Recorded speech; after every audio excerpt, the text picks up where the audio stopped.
সবাই জানেন যে যুবসাথীর টাকা ডিবিটি লিঙ্কের মাধ্যমে দিচ্ছে।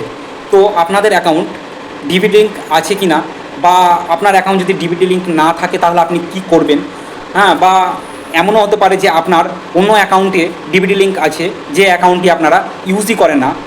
তো আপনি কিভাবে বুঝবেন যে অন্য অ্যাকাউন্টে আছে ডিবিটি লিঙ্ক, বা আপনি নতুনভাবে কিভাবে ডিবিটি লিঙ্ক করবেন, সব কিছুই আমি এই ভিডিওর মাধ্যমে স্টেপ বাই স্টেপ দেখাবো। সেটা দেখতে হলে অবশ্যই আমার ভিডিওটি শেষ পর্যন্ত দেখতে থাকুন, এবং দেখার আগে অবশ্যই আমার এই পেজটিকে সাবস্ক্রাইব ও লাইক শেয়ার কমেন্ট করে দেবেন, এবং এই ভিডিওটি সবাইকে শেয়ার করুন যাতে এই ভিডিওটি দেখে সবাই উপকৃত হতে পারে। তো প্রথমেই আমি আধার অপশানে গিয়ে আমি দেখে নেব যে আমার কোন অ্যাকাউন্টটি অ্যাক্টিভ আছে। তো চলুন, প্রথমত আপনারা আপনাদের মোবাইলের ক্রোম ব্রাউজারটিকে ওপেন করে ওখানে আধার কার্ড লিখে সার্চ করুন। সার্চ করার পর প্রথম যে অ্যাপ্লিকেশানটি আসবে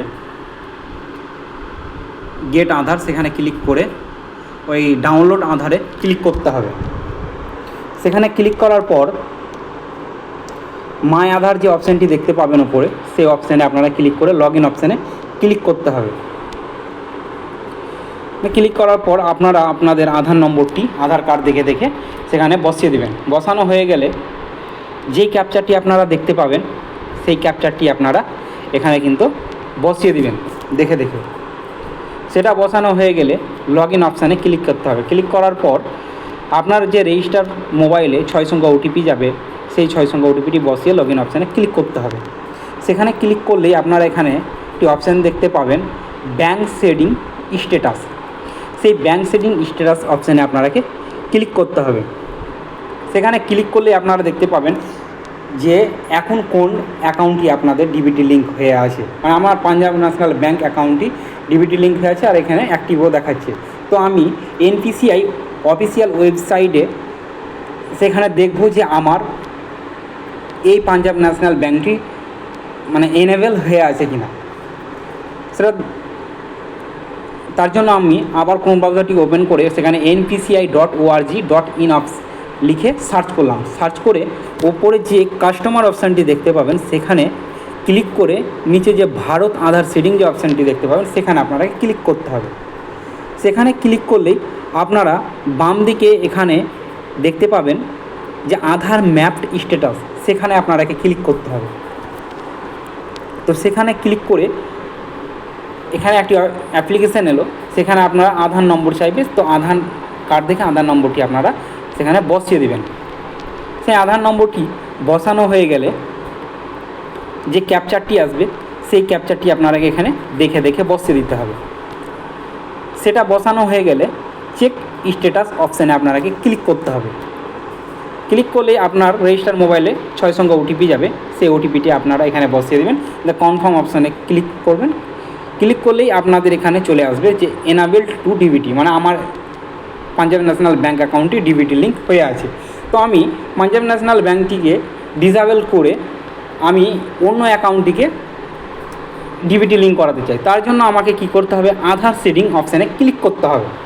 আধার সেটিং ও ডিসেটিং অপশান যেখানে আছে সেখানে ক্লিক করুন। সেখানে ক্লিক করলেই নতুন আর একটি অ্যাপ্লিকেশান খুলে যাবে। তো এখানে কনফার্ম অপশানে ক্লিক করুন। কনফার্ম অপশানে ক্লিক করলেই নতুন একটি অপশান চলে এলো।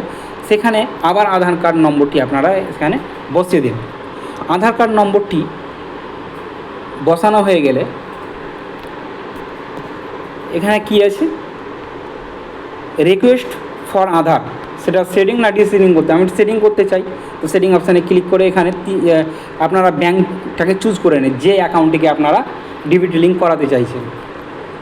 তো আমি এসবিআই অ্যাকাউন্টটি যেহেতু ডিবিটি লিঙ্ক করাবো সেই জন্য এসবিআই অ্যাকাউন্টটিকে আমি চুজ করে নিলাম। চুজ করার পর এখানে 3টি অপশান আছে, fresh setting, movement same bank with another bank, move from bank to others bank. মানে আমার পাঞ্জাব ন্যাশনাল ব্যাঙ্ক আছে, আমি এসবিআই ব্যাঙ্কে যাব, মানে এক ব্যাঙ্ক থেকে অন্য ব্যাঙ্কে যাব, সেই জন্য আমি 3 নম্বর অপশানটিকে চুজ করলাম। চুজ করার পর এখানে অ্যাকাউন্ট নম্বর চাইছে। তো আপনি যেই অ্যাকাউন্ট নম্বরটি, যেই ব্যাঙ্কটিকে আপনি সিডিং করাতে চাইছেন বা ডিবিটি লিঙ্ক করাতে চাইছেন সেই অ্যাকাউন্ট নম্বরটি আপনি কিন্তু এখানে বসিয়ে দিবেন। আমি এসবিআই ব্যাঙ্ক অ্যাকাউন্টে যেহেতু ডিবিটি লিঙ্ক করাবো সেই জন্য আমি এসবিআই ব্যাঙ্ক অ্যাকাউন্ট নম্বরটা এখানে বসিয়ে দিলাম। বসিয়ে দেওয়ার পর এখানে কনফার্ম অ্যাকাউন্ট নম্বর, আবার সেই অ্যাকাউন্টটি কি আপনাদের পাসবুক দেখে দেখে বসিয়ে দেবেন ভালোভাবে, ভুল না হয়। সেই অ্যাকাউন্ট নম্বরটি বসানো হয়ে গেলে যে 4 কোণা দাগ আছে সেখানে ক্লিক করে ক্যাপচার চাইবে, সেই ক্যাপচারটা আপনারা এখানে দিয়ে দিতে হবে। ক্যাপচারটা দিয়ে দেওয়া হলে সাবমিট অপশানে ক্লিক করবেন। তার নিচের দিকে একটু স্ক্রল করলে দেখবেন অ্যাগ্রি অ্যান্ড কন্টিনিউ অপশানে ক্লিক করতে হবে। সেখানে ক্লিক করার পর এখানে আবার যে আধার থ্রুতে আপনার 6 সংখ্যা ওটিপি যাবে, সেই 6 সংখ্যার ওটিপিটি আপনারা বসিয়ে দিয়ে কনফার্ম অপশানে ক্লিক করতে হবে। সেখানে কনফার্ম অপশানে ক্লিক করলেই আপনার কিন্তু আধারের সাথে এখানে আবার কনফার্ম অপশান আসছে, সেই কনফার্ম অপশানে ক্লিক করে দিন। ক্লিক করার পর আধারের সাথে যেই আমার SBI ব্যাঙ্কটি আছে সেটার সাথে তো ডিবিটি লিঙ্ক ছিল না, তো সেটা এখন ডিবিটি লিঙ্ক হয়ে গেল। দেখুন সাকসেসফুল দেখাচ্ছে, তাহলে এখন আমার ডিবিটি লিঙ্ক হয়ে গেল SBI ব্যাঙ্কের সাথে। তো এখন আমি দেখব যে এখন সেই SBIয়ের সাথে ডিবিটি লিঙ্কটি হলো কিনা। তার জন্য আমি আধার ম্যাপ স্ট্যাটাস অপশানে ক্লিক করে আবার আমার যে আধার কার্ড নম্বরটি আছে সেখানে আবার আধার কার্ড নম্বরটি আমি দেখে দেখে বসিয়ে দেবো। সেই আধার কার্ড নম্বরটি দেখে দেখে বসানোর পর যে ক্যাপচারটি চাইবে সেই ক্যাপচারটি আপনারা দেখে দেখে বসিয়ে দিন। সেটা বসানো হয়ে গেলে চেক স্ট্যাটাস অপশানে ক্লিক করে আপনার যে 6 সংখ্যা ওটিপি এসছে এর রেজিস্টার মোবাইল নম্বর, সেই ওটিপিটি বসে কনফার্ম অপশানে ক্লিক করুন।